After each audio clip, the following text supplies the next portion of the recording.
This is a Hot Pie Original.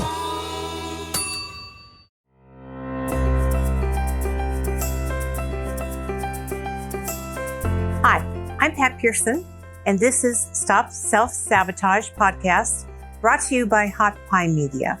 We're going to be talking today to our guest, Peter McGugan, an expert in loss, reinvention, and psychologically helping you through these difficult times. Well, hi, Peter. Good to have you. Hi, Pat. Hi. I'm going to share with everybody who's watching us and listening to us your bio, okay? In 2020, we're all feeling battered by the winds of change. Change is repositioning things in our lives.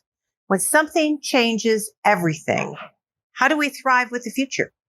My guest today is an international expert on managing change, loss, reinvention. Peter McGugan is an inventor, a best-selling author, award-winning filmmaker, and he has created free online resources for people struggling with change, loss, and reinvention. I've personally benefited from his meditations and films at grieftogratitude.net, and I can vouch for them. Helped me very much during a loss of someone I loved. It's free for people who are feeling worried, depressed, stressed, sick, or tired. I'm feeling all of those, Peter. Can you help me? Go to grieftogratitude.net. Okay. There's some great meditations there. All right. You know, we're all feeling a bit battered right now, aren't we? Aren't we? Yeah. Change is uncomfortable. Change stretches us and makes us feel things that we haven't quite developed familiarity with, and that's uncomfortable for us. It is indeed. Well, let's talk about the different areas of uncomfortability and stresses around all the things that we're living with. Let's talk about worry, okay? A lot of us are watching the news and feeling worried. What advice do you have for us? Well, number one, let's recognize that worry is not productive. So if you're stewing in your juices of worry, what are you doing about it? And you may have known someone in your life who was a worrier, and you could see the toll that it took on them physically and on their energy. And eventually, if we just worry about things, we end up only feeling safe in a room alone. And that's not good for us. So I'm a big believer that when you are worried about something, first of all, acknowledge that you're worried. Secondly, is it legitimate? Is this a justifiable reason to be worried? It's 2020. We all have justifiable reasons to be worried. So you're not just paranoid. Right. It's 2020 and 2021 here. And so what can you do about the worry? So research, learn, become more of an expert on the problem and the situation. And I'm a really big believer in creating your own advisory board. So that's a panel of smart, capable people who you can talk to, who you can call on the phone or do a Zoom with or get together with if they're in your little pod and talk to them about your problem. But I emphasize talking to people who are experienced, who are knowledgeable with the problem, not just with somebody who hasn't been on the path that you're walking right now. Go online, research, and find out what the problem is and what you can do about it. And as soon as you start to get proactive and activate solutions, then your level of worry diminishes, your level of stress diminishes, and there's a whole other chemistry that starts to function in our brain and in our body, and we just have to get proactive. There's far too many people are just sitting there believing they can't do anything about it. Now, well, you also talk about in activating solutions. You talked about have others who celebrate your happiness and success with you, partner with them, and help design the desired outcome, and reinvent intention in your life. Tell us about that. Yeah, I don't think a frenemy who doesn't celebrate your happiness, your joy, the abundance in your life is a good person to have on your advisory board. But a lot of people are talking to someone who who is jealous of whatever goodness may be happening in your life. That's not a good person to have on your advisory board. So make sure that you choose your people carefully and get get the information that you need. And what was part 2 of your question? About intention. Yeah, the Intention power is of intention. Yes. So I wrote a book called Occupy Consciousness. I spent 7 years researching the new science of consciousness. It's out there on Amazon. And the power of intention is way more important than we've been taught to believe. Not only in your mindset, your health, and your well-being, but there's all kinds of solid journal published research that shows us that your intention has influence beyond what we've been taught to believe.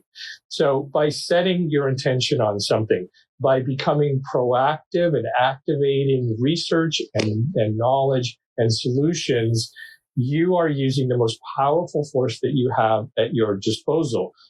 My definition of self-esteem is the reputation that you are earning with yourself. That's something that we are earning every day with the choices that we're making. And so as soon as you start to move from worrying and feeling weak and vulnerable to feeling capable and informed, things are going to change. You start a new energy going. Yeah. Exactly. Okay. Depression. Would you say that this is a depressing time? And what do you recommend for people who are struggling with depression? Yeah, it's a depressing time. I had a big wave of depression hit me today because I had the news on for about 5 minutes. There are agendas out there that are not focused on the well-being of the villagers. The planet is a collection of villages, and we're all villagers. And bigness and big greediness is not taking care of the village. There's reasons to feel depressed, and depression in almost all the cases is involved with anger turned inward. There are chemical depressions. There are people who are chemically depressed. What I say to you is to do exactly what I did this morning, which is to go out for a walk or to get movement into your morning so that your blood is pumping, you're changing your body chemistry, you're changing your brain chemistry, and you're just feeling more awake, alert, alive, and your day is more worth living. So when you're feeling depressed, let's take an inventory. And one of your best therapeutic tools is a pad of paper and a pen or a pencil, and write down, I am angry because, and then finish that sentence 20, 30, 40 times. Don't judge what's coming out of your hand. Just allow it to flow without judgment. You're the only person who needs to see what you write. And within that list of I am angry because are some keys to why you may be feeling depressed. And then when you see those, you can start to get busy with solutions. Right. So when you're saying that depression is anger turns inward, to then minimize depression, you exercise, you walk. We kind of all know that. There's good medical information for that. 30 minutes a day can lift moderate depression. But how do you access, you told how you access your anger. How then do you convert that to helping you get out of your depression? Well, first of all, denial or not admitting that you have a justifiable reason to be depressed is the beginning. We were all brainwashed and told lies as children because we were read stories that started with once upon a time. And how did those stories end? Well, nobody lives happily ever after. Life unfolds in chapters. Something changes everything. And when it does, that doesn't mean you're failing at life or that you are not worthy of goodness or happiness. It just means that things are misaligned. And so I see problems as misalignments of energy. So I chose to become a student of energies, how energies work, and to be an engineer of the energies in my life. I don't want to be around toxic people. They depress me. I don't want to have a lot of toxicity in my day. So I'm very careful about what television and radio I allow into my sacred spaces. Your sacred spaces are your living room, your bedroom, your mind, your heart, your soul. Don't allow take yourself on a toxicity fast. so that you're changing the energies around. And as much as possible, just try this for 4 or 5 days. Yeah. There are so many positive, uplifting things out there. There's a ton of them out there. I've got documentary films that are really uplifting on grieftogratitude.net. Read things that make you feel better. Make a list of the people who you cherish and put that list up somewhere if you're feeling depressed, and call them, write them a note. Make a list of the things that lift you out of your depression. Put it on your bathroom mirror. Put it somewhere where you see it, and then become emotionally fluid. Emotionally fluid. That means to speak the language of your emotion, to be fluid with your emotions. So ask yourself, what am I feeling? I like that. Try to give it a name. It might be fear. It might be worry. It might be depression. It might be anger. It might be resentment. It might be jealousy. It might be feeling powerless. And get in touch with it. Give it a name. And then learn about how you can turn it around and become proactive. So you become the hero of your life story. Listen, nobody's going to ride in on a white horse to rescue you. Oh, My come eye is on on. the horizon right they now. will. I'm still waiting. Well, you make a wonderful point. I mean, can I put on my list how to lift depression ice cream? Is that okay? I was going to say that. That was, I knew you were, yes. Yes. Copious, Okay. copious amounts. Yes. Well, look at Huge you. mountains. You don't have any weight issues. Okay. So when we're feeling depressed for legitimate reasons, we're doing something to lift that depression. Now, I want to address from my perspective, psychotherapeutic perspective, anger. And anger is a very interesting emotion. When I'm working with clients, I'm always looking for what they're angry about. Why? Because it's the energy of life. And if you can channel it appropriately, you can use that to magnify good choices, not bad choices, not acting out, not dumping it on anybody else, not hurting yourself or others, but using it to take steps you wouldn't take. And on one podcast I was listening to, I heard a great phrase, and I can't remember the woman's name who said this, but she said, and it really mirrors what we're talking about. She said that in life, you need to feel what you're feeling, deal with what you're feeling, talk about it, get it out, look at it, investigate it, like you said, feel, deal, and then heal. Feel, deal, heal. And it's a good, mnemonic.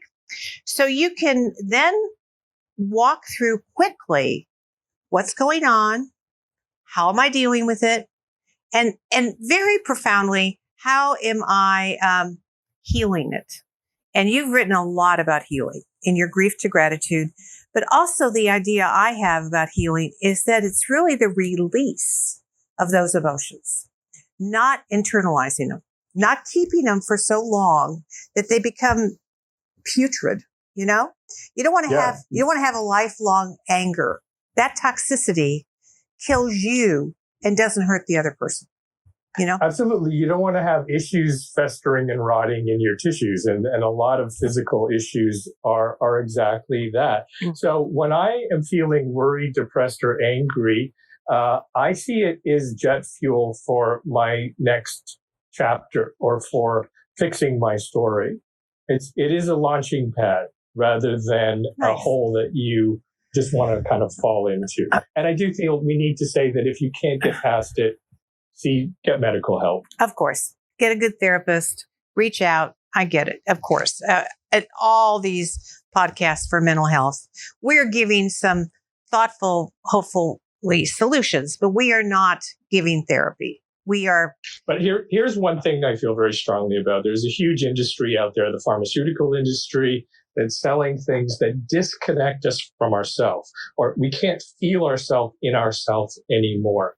And that's really not the greatest place, I feel, to be fixing your story. So I caution, I just raise a yellow and red flag. Don't medicate yourself out of it. That's what you're saying. Yeah.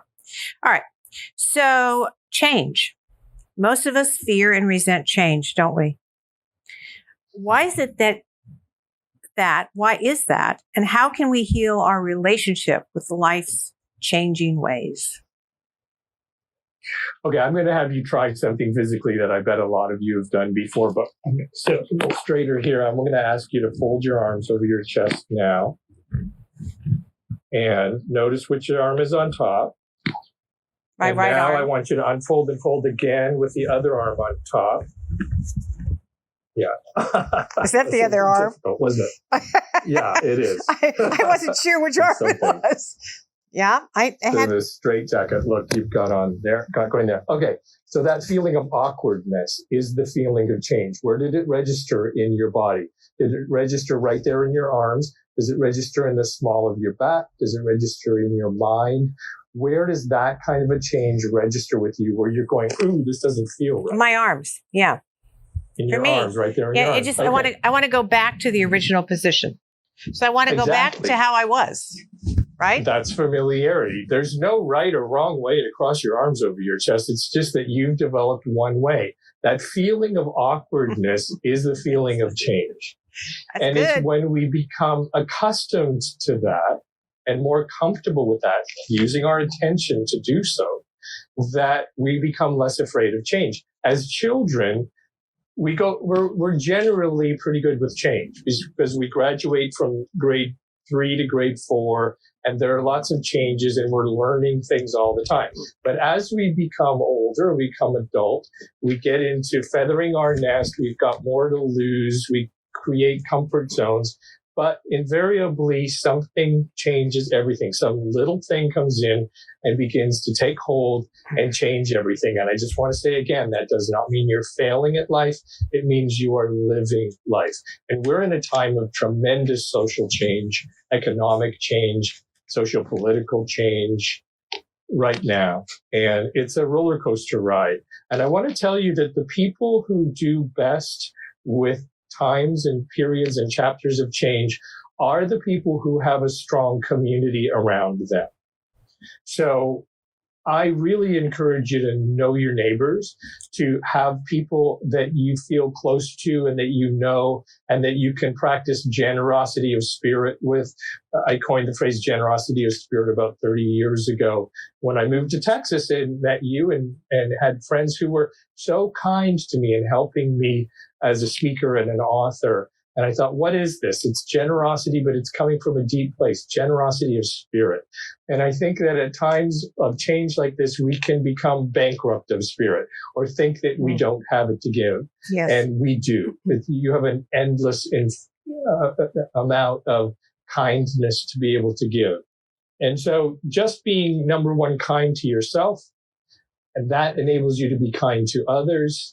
That's a tremendous place to start because we cannot give what we do not have. If you're not kind to yourself, then how can you be kind to others? And my religion is kindness. Love that. My religion. Which is why I give myself ice cream every day. Well, you think it's a food group, which you are It is a mistaken. food group, No, isn't it? no. Oh. Okay. So you were saying, think of someone who is curious, capable, resilient, and wise. Make them your tutor, your teacher.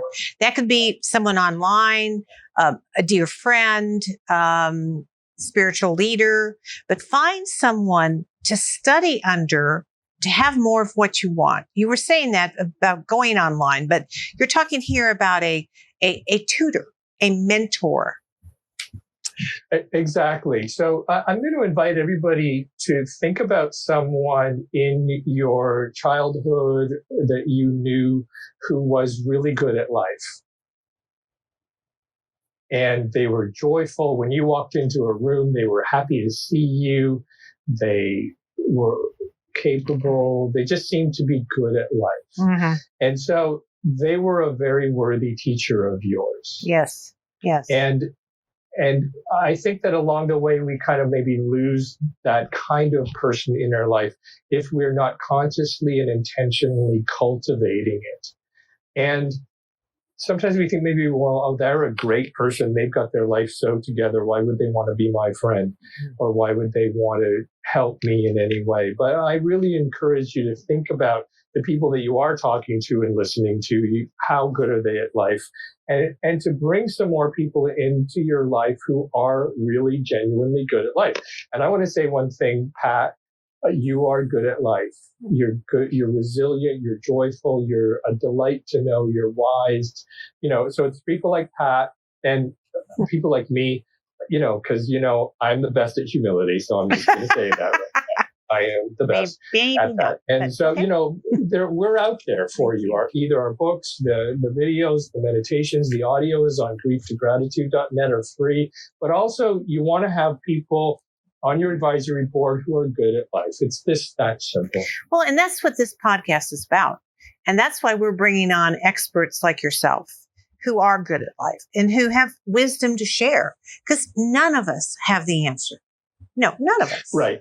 I just want to tell you that our humanity's war on life is coming to a head. Our battle with the planet is coming to a head. I'm so tired of hearing people say climate change, because it's not climate change, it's climate crisis. We're there. We need to make good choices and find our voices. So if you're just sitting there watching television and thinking it's all getting worse, then television isn't the problem.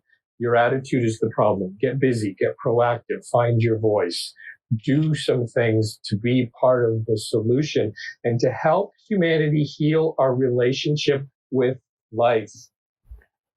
Yes. I totally agree with you, which is why you like me. So there you go. All right. Managing grief is a journey to feeling gratitude. You have worked on that. You've got this wonderful free online program.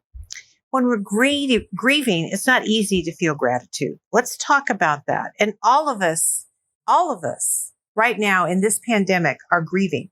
We've lost things. We've lost mobility. We've lost going to a restaurant. We've lost group gatherings. We've lost. And some of us have lost loved ones. So tell me about, how do you move, and just synopsis, from grief to gratitude?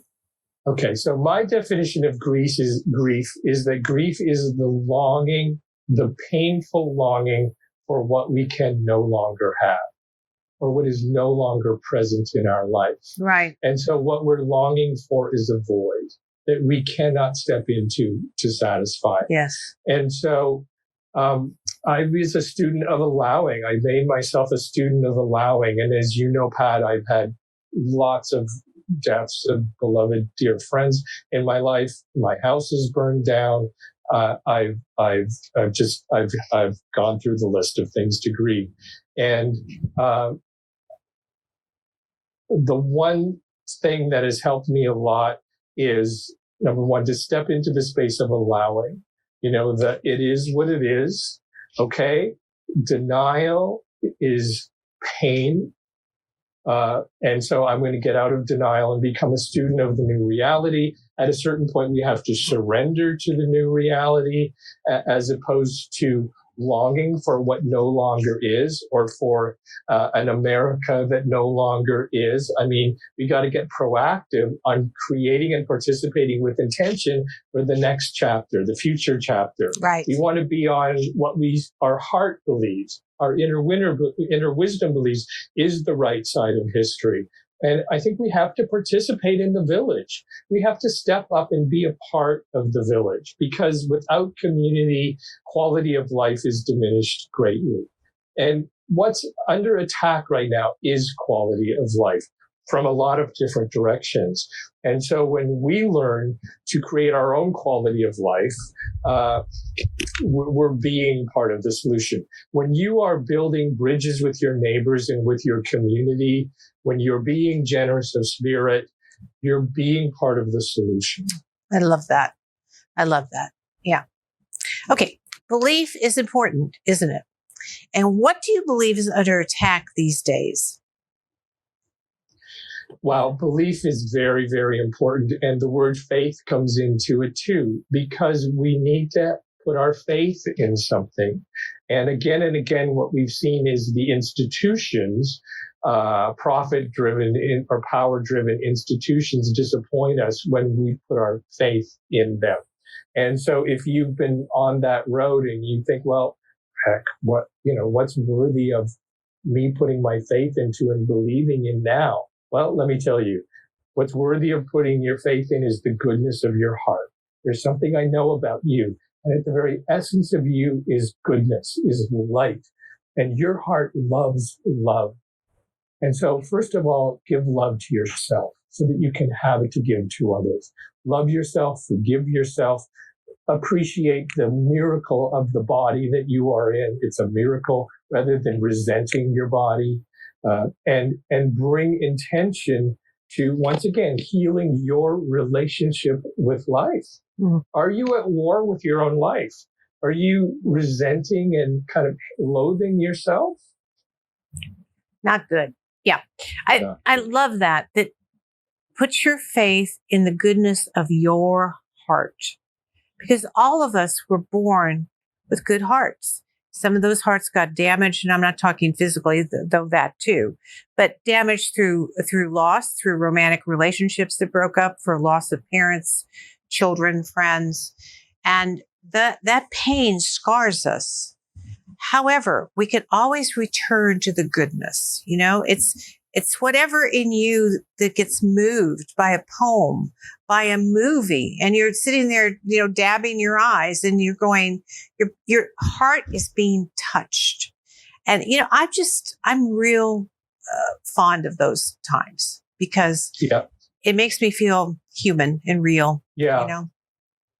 Yeah, I'm a big believer in doing something kind, brave, bold, and new each day. And so here's a little social experiment that you can create with yourself.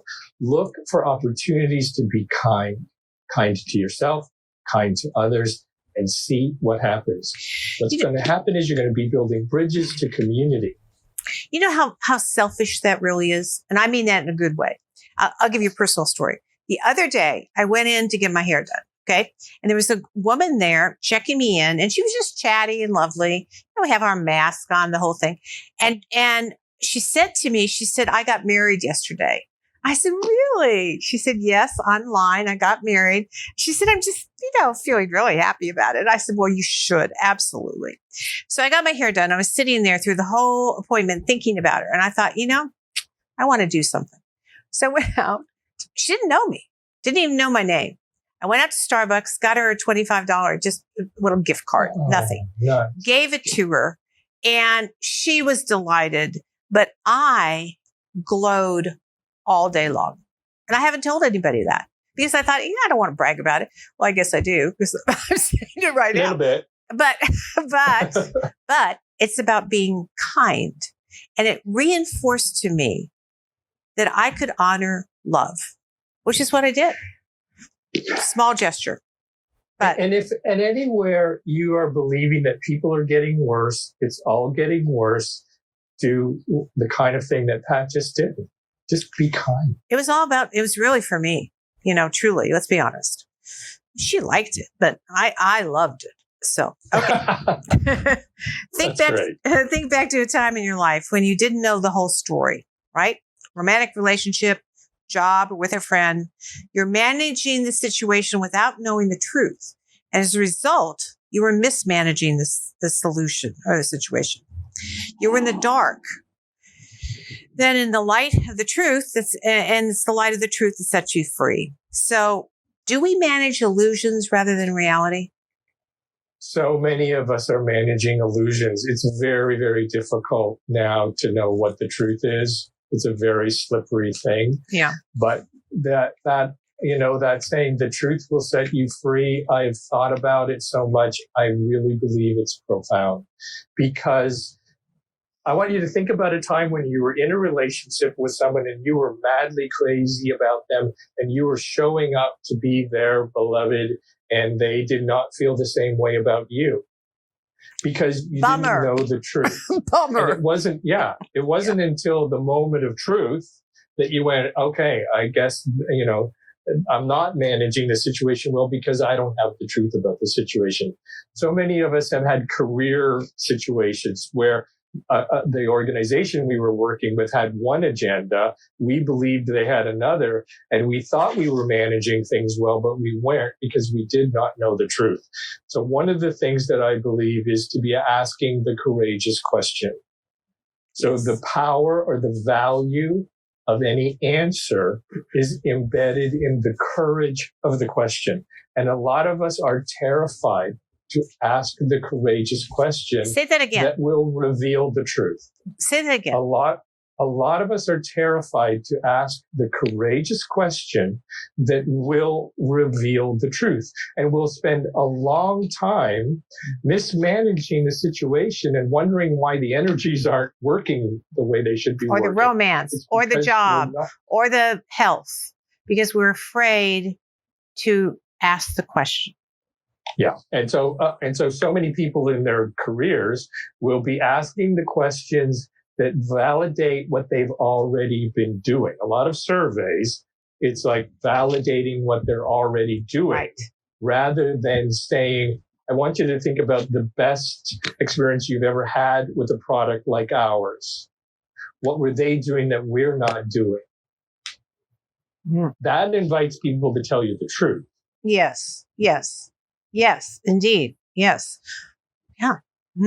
That's a courageous question, because in a corporation, when somebody asks that question, you're inviting them to have to change, right? To be better, to become a student, to become a student.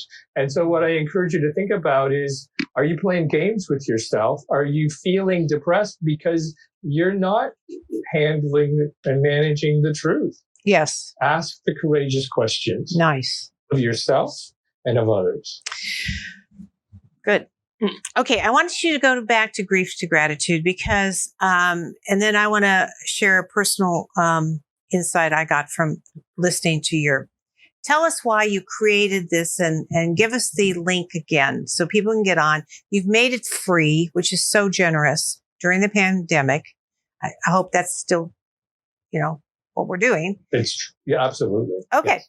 So tell us why you created it, what it's good for, who should tune in for what reason, go ahead. So I wrote a book a long time ago called When Something Changes Everything, about how life unfolds in chapters. It was an international book. It was a big deal. I spoke all over the world. I've gone around the world twice speaking and showing films. I started making documentary films because there are some things you can do with a book. There are other things and feelings and experiences and journeys you can create with a film. And then there's meditations and audios and the kind of thing that we're doing here. So I just was creative, and I just kept creating things. And I thought, well, how can I put all of these things under one umbrella? Yeah. And so that's what grieftogratitude.net is. There are award-winning documentary films there that you can watch and share with other people, and they will generate interesting conversations. They invite you to ask yourself interesting questions, and the meditations are, the feedback that I get is that after someone has suffered the impact of a loss, and we say a heart-shattering experience or heartbroken, there is some very viable science that indicates we're not all there, and that pieces of ourselves are not as present as before the impact of a loss. Yeah. And so there's a meditation there for pulling yourself together and for being here now. And that brings your strength into yourself. So the feedback I get is that people say that for a year, for 2 years, they just haven't been themselves after the loss of a loved one. And after doing some of these meditations, they're here now. And I want to say, if the situation was reversed and you were the person in spirit form, would you want the people that you love who are still here on earth to be sad sacks? Would you want them to be weak and depressed and making themselves sick and tired and not enjoying life? No, of course not. I don't think so. No, I don't think so. And so grief to gratitude is about learning what grief is, justifying you have a good reason to feel grief, making you understand and have more fluency with your emotions and feelings, And there's workbook and sheets that you can ask yourself great questions and do with other people who have gone through the same loss. And that will make you feel closer and create more understanding. And it's really a resource center for healing. Oh, absolutely true. Absolutely true. And this summer, 2020 has been a horrible year for a lot of people. I lost a very important person in my life and I was shattered. And I got on Grief to Gratitude and I listened to the meditations and I did the worksheets and it brought me back. And I want to share one thing that was so important to me. It was mind blowing for me. And that is when I was going through this, listening to the meditations and deep breathing and, seeing them happy in heaven and all that. I then did a workshop that was talking about who are you grieving for?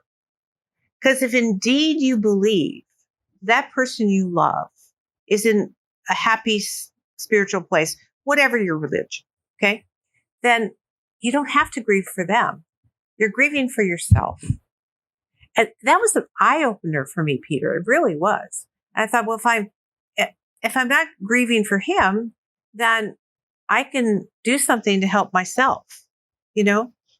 I can't make him come back, which is deeply what I wanted, but can't make that happen. It is a loss, but I can. Yeah. So the pain and the voids of unresolved losses can fester and be in our bodies and our hearts. And it's okay for a period of time. But when you're ready to shift from sadness to gratitude, or from feeling cheated because you don't have what you loved anymore, from feeling cheated to feeling grateful for what you had and recognizing that you have the ability to generate love and happiness and connection and joy right here today, right now.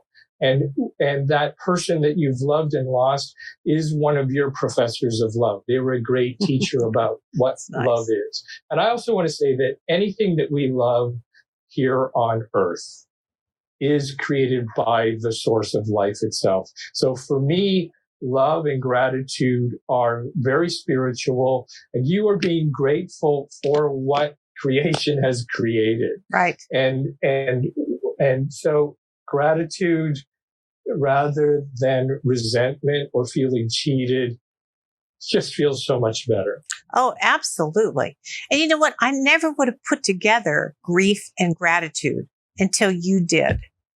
I would never have thought that they were linked, but they are, of course. And how you pivot in your attention to the loss creates either overwhelming grief or the celebration of gratitude. So I want to. And so here's an experiment. I just want to teach people an experiment that you can do. The next time that you have a wave of grief or sadness over a loss of something, go into it and feel it. And there's the catharsis work on grief to gratitude is really profound because go into the feelings that you're having. Be the grief and it will dissipate. It's when we block or deny or judge the feelings that they fester and the volatility and toxicity increases. Go into the feelings, be the feelings. And on the other side of that feeling, think of 3 or 4 reasons to be grateful for that person in your life and to be grateful for what they taught you and what you can do with those teachings today. What you can do today with the example they set or what they taught you. Nice. It totally changes it all. Yeah. And don't try to run it out, grief, eat it out, work it out, over drink it out, medicate it out. None of that will work. The only way out is through. You can't avoid it and have it be resolved. Right. Great phrase in psychology. The only way out is through. I want to read you exactly what I'm talking about. Go into the feelings, and just be that feeling for as long as it's there. And am I right that it just dissipates, right? Slowly, yeah. Go in harder. Oh, thanks. Okay, I want to read a quote, and then we're going to end today. At times, our own light goes out and is rekindled by the spark from another person. Each of us has cause to think with deep gratitude of those who have lighted the flame within us. Albert Schweitzer. Thank you with deep gratitude for lighting our flame today. Been a pleasure to have you as always. Thank you, Peter. Thank you. Thank you all for being with us with Peter McGugan for this great podcast on From Grief to Gratitude. We all need a little more gratitude in our lives. It can't hurt any of us. Let me share with you a quote I like. Feeling grateful and not expressing it is like wrapping a present and not giving it. So give a present today to someone you're grateful for. Thank you. And I'm grateful for you. Come back for our next podcast next week. Thanks for listening. You can find more episodes and all other Hot Pie Media originals baked fresh daily at our home on the web at hotpiemedia.com, the Hot Pie Media YouTube channel, or wherever you listen to podcasts.